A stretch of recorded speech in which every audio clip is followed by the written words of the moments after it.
And I was in that prison, even though I was fabulous and all the bullshit. It wasn't enough that Jaime had to battle childhood traumas that almost jeopardized her life. Her encounter with certain actors in Hollywood has shown her what real pain, anguish, and betrayal feels like in the most hurtful way ever. So it's a really awful situation. I am Dealing with these horrible experiences deepened her struggle with addiction, as she lived bottling up a lot within her for a very long time. Recently, Jaime, who is now exploring healing, has opened up, calling out 6 actors she hated the most. In this video, you'll get to find out the interesting tales of what happened. You'll be shocked to find out how the actor on number 2 almost ruined Jaime's marriage. Number 6, Donald Pleasence. and I watched both of them lose their ability to do the thing they love to do. When Jaime chose acting as a career path at just 19 years old, she wasn't prepared for the criticism, side eyes, and antagonism that would follow her through that path. Born to parents who were already established actors, Jamie Lee Curtis entered Hollywood with an identity that opened doors and ignited resentment. Were people saying, oh, she got the job because of who her parents are, because of the pedigree? I know. To many veterans of the industry, her last name sounded louder than her auditions. Among those said to have taken this personally was Donald Pleasence, a respected actor forged in an era where nothing came easy and everything was earned the hard way. Their paths collided on the set of Halloween in 1978. Jamie, barely out of her teens, landed the lead role that would redefine the horror genre. Pleasence, already seasoned and revered, shared the screen as Dr. Lumis. On camera, they were allies. Off camera, there was a quiet frost settled between them. Pleasence allegedly viewed Jamie not as a promising newcomer, but as a symbol of Hollywood favoritism, someone he believed had bypassed struggle through her mother's influence. Every glance, every pause carried weight. According to the narrative, Pleasence kept his distance, offering professionalism without warmth. Compliments were scarce, guidance non-existent. Jamie, who was just 19, felt like it was judgment, an unspoken verdict that she hadn't earned her place, even though she worked really hard to get the role. Now, did it get me to that final two? No. My auditions got me to the final two. That dismissal from Pleasence was something that haunted her throughout the filming of the film and later on. Jamie, already fighting to prove she was more than Janet Leigh's daughter, internalized the rejection. What began as intimidation hardened into resentment. She poured herself into the role, not to impress, but to prove a point. Halloween became a hit, but the emotional cost lingered long after the film. Time did not heal the wound. Success followed Jamie, while Pleasence's later years brought quieter moments and unspoken regrets. Sources shared that there was a time Pleasence needed support, but Jamie did not step in out of memory. She remembered the coldness, the dismissal, the feeling of being reduced to a surname that Pleasence showed her. Number 5, John Travolta.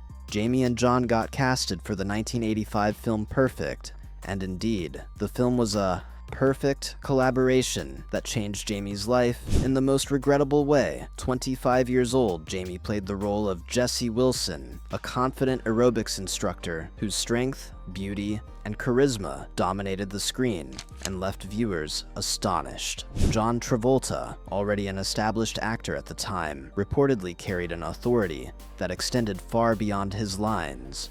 According to a crew member, what began as subtle discomfort soon turned cruel. Jamie was allegedly singled out by Travolta for her appearance, specifically her eyes. Comments, framed as jokes or honest opinions, were said to be made by him to the hearing of Jamie before crew members, turning something deeply personal into public embarrassment. It didn't stop there. Travolta allegedly resisted close shots, and even refused to film certain scenes with Jamie, citing visual concerns that hurt her confidence. Whether spoken directly or filtered through production whispers, the message reached her all the same. Something about her face was unacceptable. For a young actress still fighting the industry's obsession with perfection, and already burdened by comparisons and scrutiny, the pressure became unbearable. She wondered what was so bad about her eyes that would make him speak the way he did. And as the more she thought of it, the more she didn't feel good about the appearance of her eyes.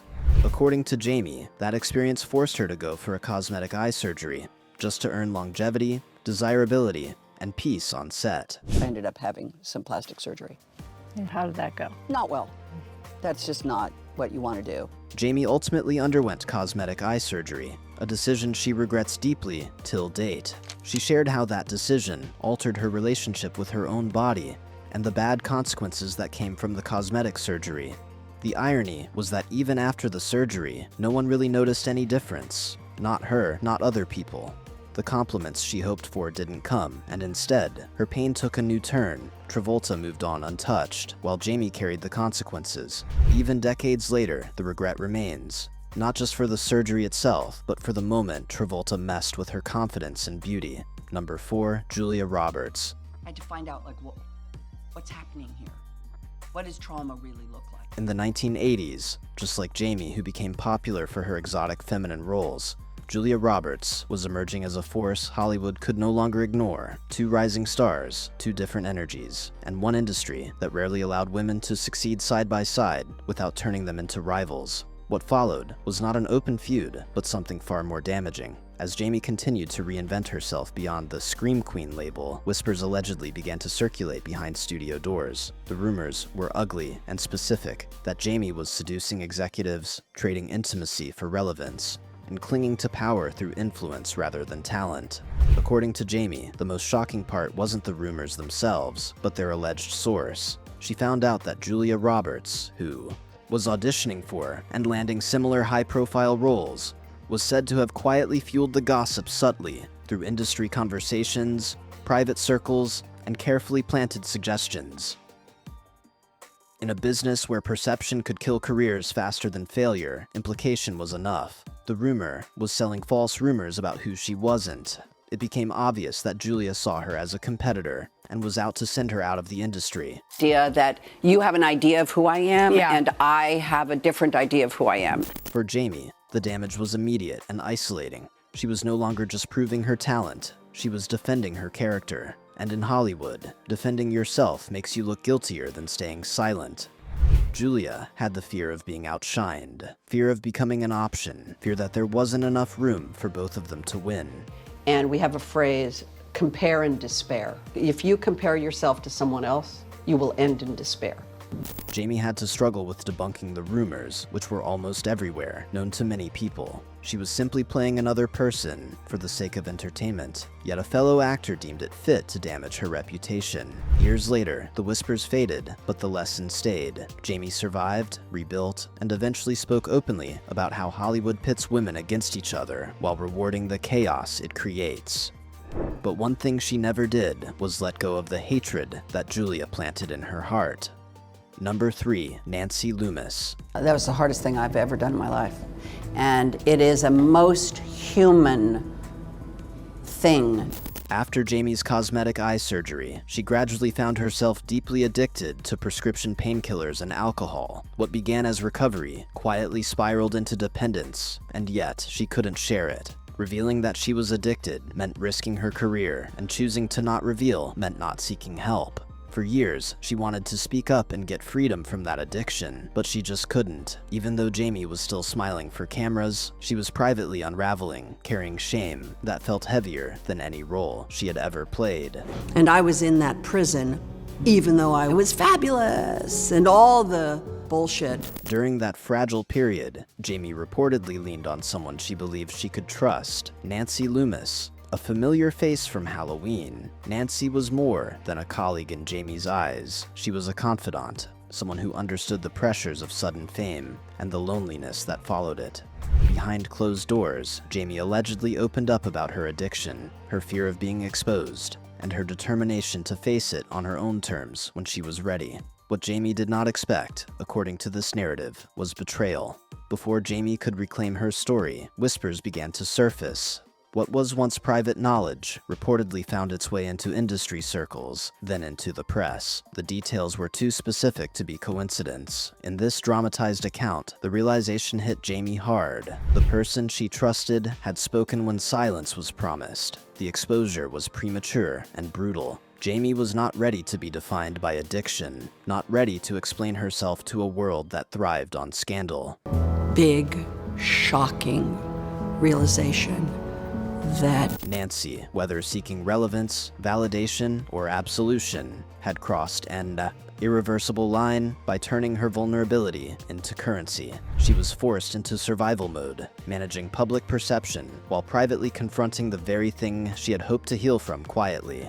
The timing robbed her of agency. Her truth was no longer hers to tell. Recently, Jaime has spoken openly about recovery, strength, and self-ownership, but the wound from that early exposure never fully closed. Forgiveness did not come easily. Trust, once broken at such a cost, rarely does. Nancy's action was that of someone who failed to protect what was sacred, and she did it deliberately to ruin her, and she was not worthy of her forgiveness. Number 2, Arnold Schwarzenegger. You're terrified of me. I'm terrified of you. What are you saying? What are you terrified of me? No, I'm terrified of you. Jaime and Arnold worked together in the 1994 comedy film True Lies. Their chemistry on screen was excellent to behold. However, that the ease they shared on camera became the spark for rumors neither of them could fully control. Hollywood, ever hungry for scandal, began to blur the line between performance and reality. Lingering looks misread, laughter taken out of context, professionalism mistaken for intimacy. What turned murmurs into wildfire was not the press alone, but Arnold's own indulgence of the speculation. The shame, living in the shame corner. Yeah. When asked directly in an interview about the alleged affair, instead of shutting it down with clarity, his response was playful, evasive, and loaded with implication. He smiled, he joked, he let the moment breathe. In Hollywood, silence can be louder than denial. That hesitation poured gasoline on a rumor that should have died instantly. Headlines grew bolder, commentary sharpened. Jaime, who had built her career on discipline and boundaries, found herself reduced to a punchline she never agreed to be part of. What hurt most wasn't the gossip itself, but the imbalance. Arnold treated the situation lightly amused, untouched, while Jaime absorbed the fallout. At home, the noise followed her. Questions she shouldn't have had to answer crept into private spaces. Trust was tested.